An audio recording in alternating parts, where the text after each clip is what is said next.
Estamos escuchando Y Así Nos Va con Lara y Hernández por RCR 750 AM. Acompáñanos a divulgar las últimas noticias nacionales e internacionales que son tendencia actualmente en el Twitter hoy. Pues bien, mientras el Centro Carter dice que viene a un simulacro a llevarse a cabo en los próximos días sobre una cosa que ya en sí es un simulacro de democracia, de escogencia de autoridades públicas, un simulacro de libertades, hay una realidad que cruje de fondo. Y esa realidad es la que, por cierto, contrasta y contrastará todos los días, lamentablemente, con esa especie de matriz de opinión que fundamentalmente desde la desinformación, pero también a través de la propaganda gobiernera, se trata de adelantar a propósito de la normalización de Venezuela como país. Esa realidad nos habla, señor Daniel y amigos que nos escuchan, de un hecho absolutamente inaudito, pero que no por inaudito no deja de ser repetido y repetido en Venezuela, lamentablemente semana a semana. Y es que 15 pacientes estaban en el área COVID de un hospital de los Valles del Tuy, creo que en Ocumare, terminaron falleciendo este lunes. Y uno dice, bueno, pero si estaban allí, estaban seguros, se agravaron, seguro tenían alguna complicación previa, lo que ocurre generalmente con la pandemia, ¿no? Con el desgraciado virus chino. Pues no, estos pacientes no se murieron porque se estaban agravando espontáneamente, porque en este caso no tenían medicamentos, que también es probable, sino que murieron súbitamente estos 15 pacientes porque hubo un apagón el día lunes en el estado Miranda, en parte del estado Miranda, entiendo que en varios estados del país, y ese hospital, que se supone lo mínimo que tiene que tener es una planta eléctrica para que si se va la luz, los equipos de oxígeno, los equipos que funcionan con energía eléctrica tengan de alguna manera el suministro garantizado, pues dejaron de funcionar. La planta eléctrica, si es que existe, no funcionó más, probablemente está de adorno en ese centro hospitalario y han muerto, según la denuncia del Monitor Salud, 15 personas nada más en ese centro de salud, que de salud tiene solamente el nombre, el día lunes en el estado Miranda. Ese mismo día, Daniel, José Trujillo, que nosotros, por cierto, conocemos de la época en la que estamos en Acción Democrática, que es médico, denunció que más o menos lo mismo ocurrió en Maracay. En Maracay, en el hospital, creo que central de Maracay, 10 fallecidos por el tema del oxígeno, que es lo mínimo, porque uno dice, bueno, ok, no tienes el Remdesivir, no tienes el Tocilumab, ese que cuando la gente se complica es un medicamento de altísimo costo para la neumonía, no tienes los medicamentos que son caros, sí, en efecto son caros cuando los pacientes de COVID desarrollan agravamiento, pero bueno, ten oxígeno. Un oxígeno es lo mínimo que en cualquier país del pobre tercer mundo un hospital tiene que tener.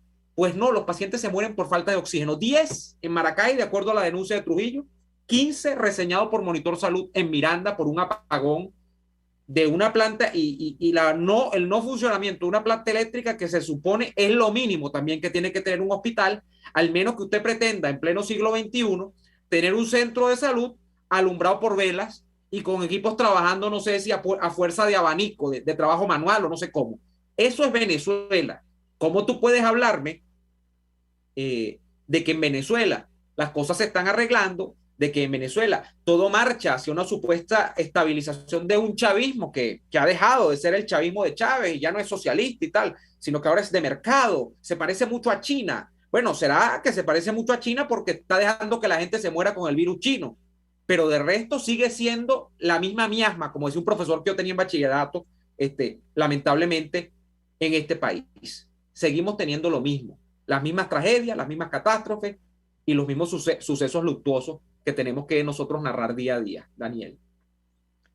Bueno, y aquí lo que uno se pregunta es por qué la realidad que uno ve y que a uno le hacen saber venezolanos que de verdad que están en Venezuela y que le cuentan a uno lo que está pasando, lo que están viviendo, porque esa realidad es aviesamente ocultada por los medios al servicio del sistema chavista, y no me refiero solamente a Venezolana de Televisión, por qué esa realidad no está presente en eso que dicen que es una campaña electoral que no es ninguna campaña, y por qué razón además se ocultan cifras y realidades. Por ejemplo, yo supe el día de hoy, me informaron temprano, y me lo recuerda aquí el ingeniero Ismael Solórzano, que está en el chat, del lamentable fallecimiento del el señor Aníbal Longa. Aníbal Longa fue un destacado dirigente de Acción Democrática, un destacado dirigente de la parroquia Naiguatá. Si no recuerdo mal, fue alcalde interino del municipio Vargas en algunos de esos momentos en los que se destituyó, creo que cuando la salida de Ramón Díaz, él estuvo ahí. Y Aníbal Longa fue un destacado dirigente de un partido tradicional como Acción Democrática. De Aníbal Longa escribía Luis Piñerúa elogiándolo, porque era muy amigo de Piñerúa. Piñerúa iba, lo visitaba allá en Naiguatá, iba a tomar sancocho de pescado allá en Naiguatá. Lo escribía en sus artículos y siempre hablaba de él como un hombre honesto y todo aquello. Y yo que conocí a Aníbal Longa, conocí a su hermano, por cierto, que escuchaba el programa y llegó a ir, creo que una vez a la emisora, o nos lo encontramos alguna vez, Neomar, que era dirigente en Caracas, creo que de la parroquia Catedral. Bueno, yo he sabido de la noticia de la muerte de Aníbal Longa por secuelas del COVID. Pero así como he sabido de la muerte de él, he sabido de la muerte de una cantidad de gente.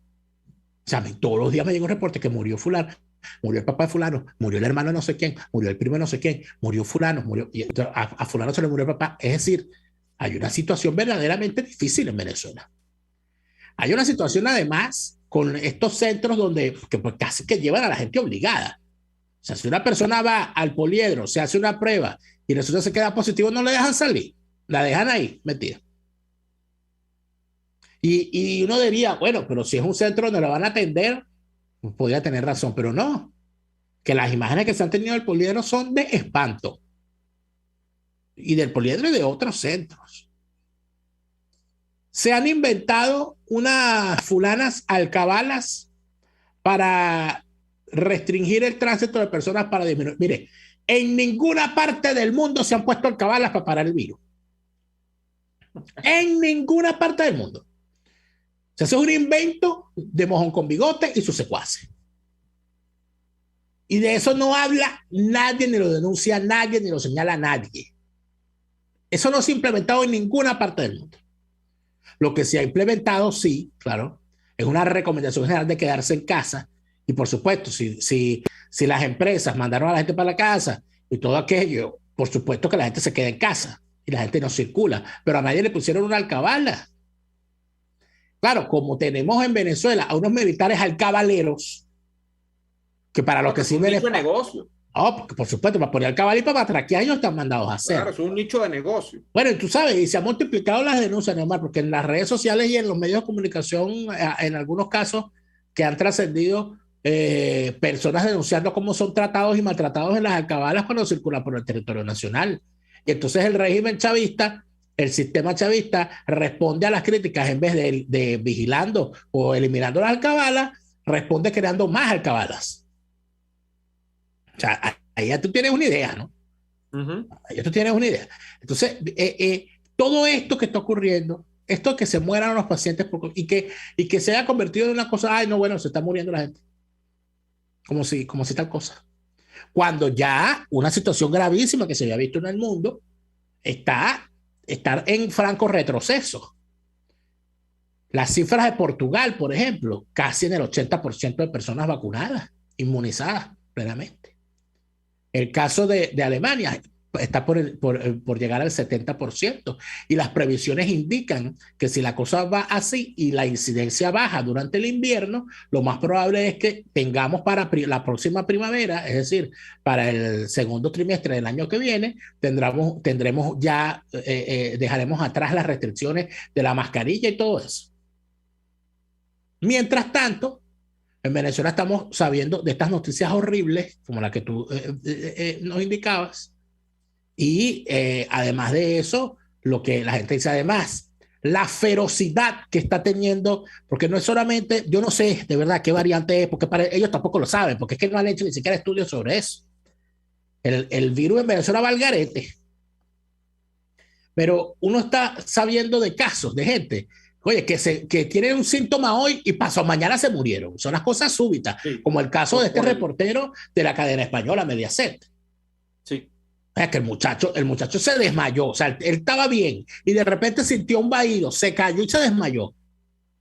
Y cuando se despertó como pudo, trató de ir al hospital y no se pudo. 3 días, ¡pam!, se murió. Se murió. O sea, es una cosa, o sea, yo eso no lo había visto, pero parece que es repetido. Gente, además de eso, esa cuestión no murió por complicaciones respiratorias. ¿Cuál complicación respiratoria? Hijo, será COVID. Pasa mucho en Cuba, Daniel. Se veía mucho. Yo revisaba hace como 1 mes, 2 meses, los medios en Cuba cuando se produjo la famosa oleada de muertes de los antiguos generales de la Revolución Comunista Cubana, que murieron como 8 o 9 en fila, pero eso era uno diario por semana y media, que les ponían en la causa de defunción, exacto, insuficiencia respiratoria, neumonía, no sé qué, y no querían hablar nada, o no querían mencionar nada con respecto al COVID, porque en Cuba se ha seguido una política, bueno, peor que la de Venezuela, que en Cuba no hay ninguna vacuna de carácter internacional, ni siquiera la china o la rusa, sino que en Cuba están vacunando a la gente con guarapo de piña, pues con Abdalá, con Soberana y con Fe. Con eso es que están vacunando a la gente en Cuba. Y además, en Cuba han mantenido todavía, después de la ineficiencia que han tenido estas vacunas, bueno, las medidas de restricción es lo que ellos están aplicando todavía a esta altura, 2 años casi después de que comenzara la pandemia o año y medio después, todavía para contrarrestar al virus este tipo de medidas, cosa que en otros países, salvo que tú veas que todavía se usa la mascarilla o que todavía se evita los aforos plenos en eventos públicos, que ya cada vez lo veo menos, por ejemplo, en Europa, donde ya se ven mucho los aforos plenos, tú no ves políticas restrictivas a la circulación por el tema de la vacunación, aunque se sabe que estás perfectamente todavía en riesgo de ser contagiado si estés vacunado. Pero en Cuba no, en Cuba están ellos como si el primer día. Cuarentenas, las llamadas cuarentenas radicales de Maduro, restricciones a la movilidad y vacunas con guarapo de piña, de las que se desarrollan en los laboratorios cubanos, que bueno, de los que puede dar suficientemente cuenta la familia Chávez, por cierto. Vamos a ir al corte comercial y a la vuelta de la pausa seguimos con la parte final ya de Y Así Nos Va. Ya venimos. Escuchamos Y Así Nos Va con Lara y Hernández, porque la realidad no se tapa con un dedo, solo por RCR 750 AM. Sintonícenos a través de Periscope, @RCR750, la radio que se ve. Antojos de pizza, pasta o risotto durante la cuarentena. Lo resolvemos. En Il Sapore de la Nonna tienen delivery a varias zonas de Caracas.